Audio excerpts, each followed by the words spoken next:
လာပါအားလုံးပဲဒီနေ့မှာပြန်တွေ့ရတာတကယ်ကိုဝမ်းသာတာဖြစ်ပါတယ်ဒီနေ့ဒီကိုရှိမှာတော့ကျွန်မဘာကြောင့်ပြပြသွားချင်လဲဆိုရင်တော့ကိုယ့်ရဲ့အတွေးခေါ်ကိုပြောင်းလဲပါဆိုရင်တော့ကိုယ့်ဘက်တော်နဲ့ကျွန်မပြပြသွားချင်တာဖြစ်ပါတယ်ဒီကနေ့မှာတော့ကျွန်မတို့ရဲ့တွေးခေါ်တဲ့အရာကကျွန်မတို့ဘဝကိုအမြင့်ကိုရောက်စေနိုင်တယ်လို့အနှိမ့်ဆုံးကိုလည်းရောက်စေနိုင်တာဖြစ်တယ်ပြီးတော့ကျွန်တော်ရဲ့အတွေးခေါ်ကကျွန်တော်တို့အရှိကိုရောက်စေနိုင်တယ်လို့အနောက်မှာကြံခဲ့တဲ့တူလည်းဖြစ်နိုင်တယ်ဒါကြောင့်မို့ကျွန်တော်ရဲ့အတွေးခေါ်တွေကိုကျွန်တော်တို့အမြဲတမ်းပြန်လည်ပြီးစမ်းစစ်ဖို့လိုအပ်တယ်ဒီနေ့ကျွန်တော်တို့အတွေးခေါ်ကိုပြောင်းလဲတဲ့အရာကိုပြောင်းလဲဖို့ရန်အတွက်လိုအပ်တယ်လို့အားလုံးကိုရှေ့ဥစွာပြပြချင်တာဖြစ်ပါတယ်ဒီနေ့ကျွန်တော်ရဲ့အတွေးခေါ်ကဒီနေ့ကျွန်တော်တို့ဘဝတစ်ခုလုံးကိုဒီနေ့ကောင်းကြီးဖြစ်စေနိုင်တယ်လို့အမင်္ဂလာလည်းဖြစ်စေနိုင်တယ်ဒါကြောင့်မို့ကျွန်တော်တို့ရဲ့အတွေးခေါ်ဟာဘုရားကောင်းကြီးပေးလို့ရတဲ့အတွေးခေါ်မျိုးကိုတွေးတက်ဖို့ရန်အတွက်ဘုရားသခင်အလိုတော်ရှိတာဖြစ်ပါတယ်ဒါကြောင့်မလို့ဒီကနေ့ကျွန်မပြပြချင်တယ်เนาะကျွန်တော်ရဲ့အတွေးခေါ်ကိုပြန်လည်ပြီးစမ်းစစ်ကြည့်ပါเนาะ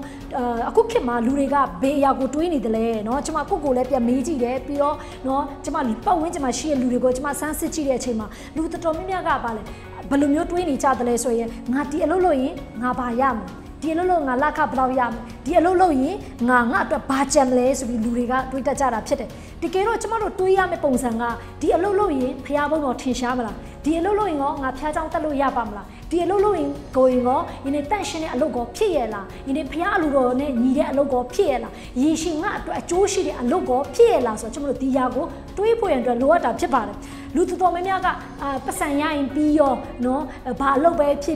်ပြီးရင်ဖျားချောင်းတက်ရမတက်ရနော်တန့်ရှင်းမတန့်ရှင်းဒီနေ့ဒီຢာကိုမတွေးတော့ဖြစ်တယ်ဒီကနေ့ကျွန်မပြောပြပါရစေဒီနေ့ရေရှင်အတွက်တွေးပါဒီနေ့ကျွန်တော်တို့တွေးတဲ့အရာကဖျားဘုံတော်နဲ့ဆိုင်တဲ့အရာကိုကျွန်တော်တို့တွေးခေါ်ဖို့ရန်အတွက်ဖျားခင်အလိုတော်ရှိတာဖြစ်ပါတယ်ဒါကြောင့်ကျွန်တော်တို့အတွေးခေါ်တွေကိုကျွန်တော်တို့ပြောင်းလဲဖို့လိုအပ်တယ်မြန်မာလူမျိုးတွေတော်တော်များများကဘာတွေးတတ်ကြလဲတလားစင်းရဲတဲ့သူတွေနော်ခက်ခဲတဲ့သူတွေကိုထက်နှိမ့်တဲ့သူတွေပညာမတတ်တဲ့သူတွေဆိုတော်တော်များမပေါင်းကြဘူး။ဘာကြောင့်သူတို့နဲ့မပေါင်းလဲဆိုရင်သူတို့စီကနေဘာမှငါပညာရမှာမဟုတ်ဘူးဆိုရင်လူတွေနဲ့ကင်းရင်းနေကြတာဖြစ်ပါတယ်။ဒီနေ့ဖခင်တခင်ကအဲ့လိုမျိုးမဟုတ်ဘူးဖြစ်တယ်။လူတိုင်းကိုတိုးသက်စေချင်တယ်။ဖခင်တခင်ကိုကောင်းချီးပေးရတာသူတို့လည်းဖခင်တခင်ပြန်လဲပြီးကောင်းချီးမျှဝေဖို့နဲ့ဖခင်တခင်အလိုတော်ရှိတာဖြစ်ပါတယ်။ဒါကြောင့်ကျွန်တော်တို့တွေးအတွေးတွေဟာယနေ့မှန်ကန်တဲ့အတွေးဖို့လိုအပ်တယ်။အလိုတော်နဲ့ညီတဲ့အတွေးကိုကျွန်တော်တို့တွေးဖို့လိုအပ်တာဖြစ်ပါတယ်။ ဟာလေလုယာအာမင်နော်ဆရာကြီးပြောတာကျွန်မအရင်တဘောချတယ်ကျွန်မတို့ဟာတဲ့လူစုံတယောက်စီကနေ copy paste တော့လုပ်เสียမလို့ဘူးတဲ့ဒါပေမဲ့အဲ့လူစီကတွေးတဲ့အတွေးကိုတော့ကျွန်မတို့ဘာလို့ရမလဲသင်ယူဖို့လိုအပ်တာဖြစ်တယ်အဲ့ဒီအတွေးတဲ့အတိုင်းကျွန်မတို့ကပြန်ပြီးမှမှန်ကန်ဆိုတော့ကျွန်မတို့တက်တာကိုတွေးမယ်ဆိုရင်ကျွန်မတို့ကသူများနဲ့မတူတဲ့ကောင်းချီးကိုခံစားရမှာဖြစ်ပါတယ်ဟာလေလုယာအာမင်အဲ့ဒီဖခင်နီးလန်းနဲ့ဘလို့တွေးမလဲဆိုတဲ့အရာကိုကျွန်မနော်အတူကဆွေးနွေးချင်တာဖြစ်တယ်ဒီအရာကျွန်မလေ့လာထားတဲ့အရာကိုကျွန်မအနေငယ် sharing လုပ်ချင်တာဖြစ်ပါတယ်ဒီနေ့ကျမ်းစာထဲမှာနော်ဖခင်တကယ်ကြီးမားဆိုအသုံးပြုသွားတဲ့လူတွေရဲ့အတွေးတွေကဘယ်လိုမျိုးတွေးလဲဆိုရင်အရာကိုဒီနေ့ဒါဝိဒ်အသက်တာနေကြည့်ပြီးကျွန်မအနေငယ်လေ့လာချင်တာဖြစ်ပါတယ်နော်ဓမ္မရာဇဝင်ဒုတိယဆောင်အခန်းကြီး9အငယ်1ကနေကျွန်မ3ကိုကျွန်မဖတ်ပြချင်တာဖြစ်ပါတယ်ဒီမှာပါရေးထားလဲဆိုတော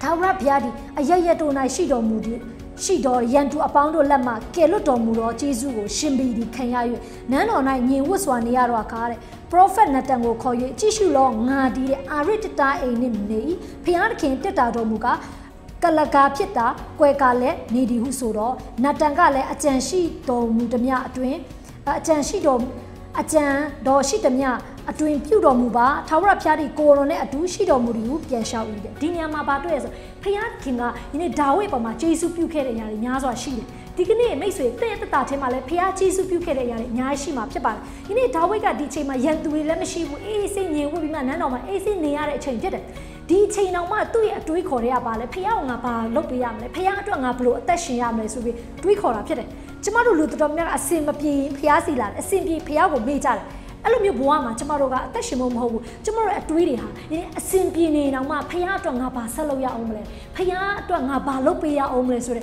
အရာကိုတွေးဖို့လိုရတယ်ဒါဝိဒ်ကအဲ့လိုတွေးပြီးမှဘာဖြစ်လဲ prophet နတန်ကိုပြောတာဖြစ်တယ်အဲ့ချိန် prophet နတန်ကလည်းပြန်ပြောတယ်ဟာတဲ့ကိုရောနဲ့ဖခင်အတူရှိနေတယ်တဲ့ဒါပေမဲ့ကိုရောလုပ်ချင်တဲ့အရာကိုလုပ်ပါဆိုပြီး prophet နတန်ကနေပြီးမှဒါဝိဒ်ကိုပြန်ပြောတာဖြစ်တယ်အဲ့ဒီချိန်မှာလဲနော်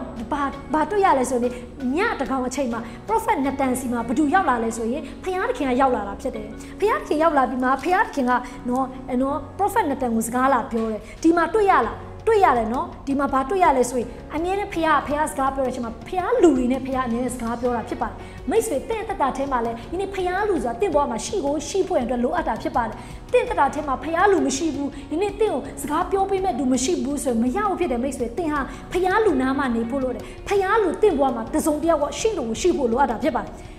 ဒ ဒါဝိမြင်းကြီးကသူကိုယ်တိုင်ဖျားနဲ့တွာလာတတ်ပါတယ်သူကိုယ်တိုင်ဖျားနဲ့လည်းတူတူရှိပါတယ်ဒီနေ့ဖျားကိုလည်းချစ်ကြောက်ယူတယ်ဒါပေမဲ့သူ့ဘဝမှာဘယ်သူရှိနေလဲဆိုဖျားရဲ့လူဖြစ်တဲ့ prophet Nathan ရှိတာဖြစ်တယ် prophet Nathan စီမှာညမှာဖျားစကားလာပြောတယ်ဒီမှာဘာပြောသွားလဲဆိုရင်အချက်တွေအများကြီးပဲเนาะကျွန်မမဖတ်ပြတော့ဘူးကျွန်မဖတ်ထားတဲ့အရာကိုကျွန်မအနည်းငယ်ရှင်းပြသွားမယ်အဲ့မှာဘာပြောထားလဲဆိုတော့တရားသူကြီးခေတ်ကာလလိုပဲတဲ့အခုကာလနေစပြီးမှတဲ့ဒီနေ့လူတွေကိုငါမဖြတ်စည်းတော့ဘူးပြီးတော့မိရဲ့လူမျိုးကိုလည်းငါတီးစေမယ်တဲ့ဝေါဟာလေလုယာအစကတော့နော်ဖယားတခင်ကဒါဝိပြီးသွားရင်နောက်မျိုးဆက်ထဲတယ်တယောက်ယောက်ရွေးဖို့စိတ်ကူးရင်စိတ်ကူးမှာပဲဖယားတက်ဆာငတ်တို့ဖယားကိုချစ်တယ်ဖယားကြောက်လို့ဖယားပြင်ရွေးမှာပဲဒါမဲ့ထူးဆန်းတယ်ဒီနေ့ဒါဝိရဲ့ဖယားအပေါ်မှာဒီနေ့အစေခံခြင်းတဲ့အရာဒီနေ့ဖယားအတွက်ဆိုတဲ့သွေးအတွေးကြောင့်တစ်ခုကြောင့်ဖယားတခင်ကလေဒါဝိရဲ့မျိုးဆက်ကိုဆက်ပြီးကောင်းကြီးပေးဖွင့်တဲ့တကားဖွင့်သွားတာဖြစ်တယ်Wow, hallelujah. Amen. တကယ်တော့ရှောလမုန်မင်းကြီးကလေရှင်ပြဖြစ်လာဖွင့်နေထိုက်တန်တဲ့သူလည်းမဟုတ်ပါဘူးဒီနေ့ဒါဝိဒ်မှာလည်းနော်မိန်းမအများကြီးရှိတယ်ကလေးတွေအများကြီးရှိတယ်ရွေးချယ်စရာတွေအများကြီးရှိတယ်အကယ်လို့ဒါဝိဒ်ရဲ့မျိုးဆက်ကိုပဲမရွေးပဲတခြားမျိုးဆက်ကိုလည်းဖခင်တကယ်ရွေးချင်တယ်ရွေးလို့ရပါတယ်ဘာဖြစ်လို့ဖခင်တကယ်ဒါဝိဒ်ရဲ့မျိုးဆက်မှာပြန်ပြီးရွေးတာဆိုဒီနေ့ဒါဝိဒ်ကဖခင်အတွက်ဘာဖြစ်လဲဗိမာန်တော်စောက်ပေးခြင်းလေဆိုရင်သူ့ရဲ့အတွေးတစ်ခုကြောင့်ဖြစ်တယ်သူ့ရဲ့မှန်ကန်တဲ့အတွေးဖခင်အတွက်ဆိုတဲ့အတွေးသွေးတဲ့အတွက်ကြောင့်ဖခင်တကယ်ဒါဝိဒ်မျိုးဆက်ကိုကောင်းချီးပေးဖို့ဖြစ်လာတာဖြစ်တယ်ဝါဒီမှာဘာပြောထားသေးလဲတင့်ရဲ့မျိုးတွေကိုငါတီးစေမိတဲ့တင်မရှိရင်တောင်မှတဲ့တင့်ရဲ့ရင်တွေးကိုငါပြန်ချီးမြှောက်မယ်တဲ့တင့်ရဲ့တားအဖို့တဲ့ဒီနေ့တင်ကတော့အိမ်ဆောက်လို့မရဘူးဒါပေမဲ့တင့်ရဲ့တားခေတ်ကာလမှာတော့ဖြစ်လဲအိမ်ဆောက်ရတဲ့ခွင့်ဗိတ်မှန်တော့ဆောက်ရတဲ့ခွင့်ငါပေးမယ်ဆိုပြီးဖြစ်လဲဒီနေ့အဲ့ဒီဂတိစကားကိုပေးတာဖြစ်တယ်ပြီးတော့ဘာဖြစ်လဲဆိုရင်ဒီနေ့ရှောလူကိုတဲ့ဂယုနာကိုရုပ်တကယ်တိုးတဲ့ဒီနေ့တင့်ရဲ့တားကိုတော့ဂယုနာကိုမရုပ်ဘူးဆိုပြီးဘာဖြစ်လဲဆိုရင်ဘုရားသခင်ကဒီနေ့ဒါဝိဒ်ကိုစကားပြန်ပြောဖွယ်ရတဲ့အတွက် prophet Nathan ကိုဂတိစကားပေးခဲ့တာဖြစ်တယ်ဝေါအယံကိုစိတ်လှုပ်ရှားစရာကောင်းတယ်မိတ်ဆွေတင်းနဲ့ကျမတို့လည်းဒီကာလမှာဒါဝိဒ်လိုဖြစ်နေဆိုကျမတို့ generation ကောင်းကြီးရဖွင့်တဲ့ဖခင်အတွက်ကျမတို့ဆက်ပြီးမှတွေးဖို့လိုအပ်တာဖြစ်တယ်ဖခင်တကယ်နိုင်ငံတော်အတွက်ကျမတို့ဆက်ပြီးတွေးဖို့လိုအပ်တာဖြစ်ပါတယ်အာမင်ဒီနေ့ဒါဝိဒ်ကအဲ့လိုတွေးတဲ့အတွက်ကြောင့်မလို့ဒီနေ့နောက်နေ့မနေ့မှာတော့ဘာပြန်လာလဲဆို prophet Nathan ကပြန်လာပြောတယ်အရှင်မင်းကြီးမနေ့ညတော့ဖခင်ကကျွန်တော်ဒါတွေပြောတယ်ဒီနေ့ရှင်ဘုရင်ကတော့ဒီနေ့နန်းတော်ဆောက်ခွင့်တော့မရှိဘူးဒါပေမဲ့ပြင်ဆင်ရတဲ့အခွင့်တော့ဖခင်ပေးတယ်ဒီနေ့တင့်ရဲ့သားစင်ရေးဆက်ဖခင်ရှင်ကောင်းကြည့်ပေးမယ်တင့်ရဲ့သားကိုပြန်လဲပြီးချီးမြှောက်မယ်တင့်ရဲ့သားကိုဘာဖြစ်လဲဂယုနာဒီနေ့ထပ်ပြီးပေးမယ်ရှောလူကိုရုပ်သိမ်းတယ်လို့ဒီနေ့တင့်သားကိုမရုပ်သိမ်းဘူးလေဒီနေ့တင့်သားခေတ်ကာလမှာဆိုငြိမ်းချမ်းတဲ့ကာလဖြစ်မယ်တဲ့ဝေါဟာလေလုယာရှောလုံးခေတ်ကာလမှာဆိုရင်ကျမတို့ကျမ်းစာမှာဖတ်မယ်ဆိုစစ်တိုက်တယ်ဆိုတာမရှိဘူးဖြစ်တယ်ငြိမ်းချမ်းပြီးပျော်ရွှင်ပြီးမှယနေ့ကောင်းကြီးမင်္ဂလာကိုဖြစ်လေယနေ့ရှောလုံးမင်းကြီးကခံစားရတာဖြစ်တယ်ဘာကြောင့်ရှောလုံးမင်းကြီးကဒီလောက်ထိခံစားဆိုအဖေကြောင့်ဖြစ်ပါတယ်မိတ်ဆွေဒီကနေ့ကျမတို့တတ်တာအဲမှာလဲဒီနေ့ကျမတို့ဟာဒီနေ့နောက်မျိုးဆက်တွေအတွက်ကျမတို့ဟာအခုအချိန်ကလေးနဲ့ကျမတို့ဘာလုပ်လို့ရလဲဒီနေ့ကျမတို့မှန်ကန်တဲ့အတွေးကိုတွေးလို့ရတာဖြစ်တယ်မှန်ကန်တဲ့အတွေးနဲ့ကျမတို့အစီခံနေဖို့အတွက်ဘုရားခင်အလိုတော်ရှိတာဖြစ်ပါတယ်ဒီမှာဘာတွေ့ရလဲဒီကနေ့ကျမတို့တွေးရတဲ့အရာကဘာလဲငါအတွက်ငါဘာကြက်မလဲငါဘာလောက်လာခရမလဲငါတတ်တာဖို့ရန်အတွက်ဟလားငါအရင်ပင်ပန်းနေတယ်ဒီအရာပဲမတွေးပါနဲ့မိတ်ဆွေဒါဝိဒ်ကဲ့သို့ကျွန်တော်တို့တွေ့ဖို့လို့ဖခင်အတွက်ငါပါဆက်လို့ရအောင်လဲဖခင်အတွက်ငါကောင်းကြီးပါဖြစ်စေလဲဖခင်တခင်ရဲ့အတွေးတွေကိုကျွန်တော်တို့တရားထဲမှာခြာနယ်ကိုယူပြီးမှဒီနေ့ဖခင်အတွက်ကျွန်တော်ပြန်ပြီးကောင်းကြီးပေးရတူဖြစ်ဖို့ဖခင်အလိုရှိတာဖြစ်ပါတယ်အာမင်ဒီနေ့ဖခင်တခင်ကလေသူများနဲ့မတူတဲ့ရှောလမုန်မင်းကြီးကိုဘာဖြစ်လို့ကောင်းကြီးပေးလဲဆိုတော့အဖေကြောင့်ဖြစ်ပါတယ်ဒီနေ့အဖေရဲ့အတွေးခေါ်တစ်ခုဟာဒီနေ့တားစီမြေဆက်ကောင်းကြီးမင်္ဂလာကိုပြန်ခံစားရစေတာဖြစ်တယ်မိတ်ဆွေဒီကနေ့ရောကျွန်တော်တို့အတွေးခေါ်တွေကိုဘယ်လိုမျိုးတွေးမလဲဖခင်တခင်ကကျမတို့ကိုဘယ်လိုတွေးစေချင်လဲသလားကိုယ့်အတွက်ပဲမဟုတ်ဘဲနဲ့ဖခင်တခင်နိုင်ငံတော်အတွက်ဖခင်တခင်ကတွေးစေချင်တာဖြစ်တယ်အာမင်ဒီနေ့တင်းနဲ့ကျမတို့တရားထဲမှာလည်းပြန်ပြီးစဉ်းစားရအောင်ဒီနေ့ဖခင်အတွက်ငါဘာလုပ်မလဲဖခင်အတွက်ငါဘယ်ကဏ္ဍနဲ့အစေခံမလဲဖခင်အတွက်ငါဘယ်တောက်တနေရာနဲ့ပါငွေကြီးအဖြစ်ပါဝင်မလားဆုတောင်းခြင်းအဖြစ်ပါဝင်မလားအစေခံခြင်းအဖြစ်ပါဝင်မလား hallelujah အာမင်ဒီနေ့တစုံတစ်ခုကို do something different ဒီနေ့မတူတဲ့အလုပ်ကိုလုပ်ပွင့်တဲ့ဆန္ဒရှိပါဒီနေ့ခေတ်ကာလအတိုင်းမှာလေဘဒူးမှဒီနေ့ဗဒင်ညင်တစ်တာကိုအိမ်ဗိတ်မှန်တော်မှာထားဖို့ဘဒူးမှဘယ်ခေတ်ကာလမှမစင်စားခဲ့ဘူးဖြစ်တယ်ဒါပေမဲ့ဒါဝိဒ်ကတော့ဘာဖြစ်လဲဒီနေ့ဗိတ်မှန်တော်စောက်ပွင့်တယ်သူကအာရစ်တတားပြင်မှာအရန်ကောင်းနေပြီးမှယင်းနေဘာဖြစ်လဲဗရင်ရင်တက်တာတော့လိုက်ကာလေးပဲကာထားတယ်ဆိုသူစိတ်မကောင်းဖြစ်တယ်အကောင်းဆုံးသူစောက်ဖွင့်တယ်သူဖះအတွက်တွေးတာဖြစ်တယ်ဒီတင်းနဲ့ကျမတို့တက်တာထဲမှာလဲကို့အတွက်တွေးဖို့ရတဲ့အတွက်ဒီနေ့တိုင်းပြည်နဲ့လူမျိုးတွေအတွက်တွေးဖို့လိုတယ်ကဘာအတွက်တွေးဖို့လိုအပ်တယ်ဒီနေ့လာမယ့်အနာဂတ် generation တွေကျမတို့အစေခံဖို့လိုတယ်ဒီရအတွက်တွေးဖို့လိုအပ်တာဖြစ်တယ် hallelujah အာမင်အဲ့လိုလူတွေကိုပဲဖះကကြီးမာကောင်းကြီးပေးတာဖြစ်တယ်မိတ်ဆွေဒီနေ့ကျမတို့အတွေးပြောင်းလဲရင်လှုပ်ဆောင်ပုံလဲပြောင်းလဲလာမှာဖြစ်တယ်ကျမတို့အတွေးခေါ်ပြောင်းလဲကျမတို့ပြောဆိုတဲ့အရာလဲပြောင်းလဲလာမှာဖြစ်တယ်ကျမတို့တွေးခေါ်တွေပြောင်းလဲကျမတို့ရဲ့ resort ရက်လက်ကလည်းပြောင်းလဲလာမှာဖြစ်တယ် အာမင်ဒါကြောင့်မိတ်ဆွေယနေ့ကျွန်တော်တို့အတွေးတွေဟာ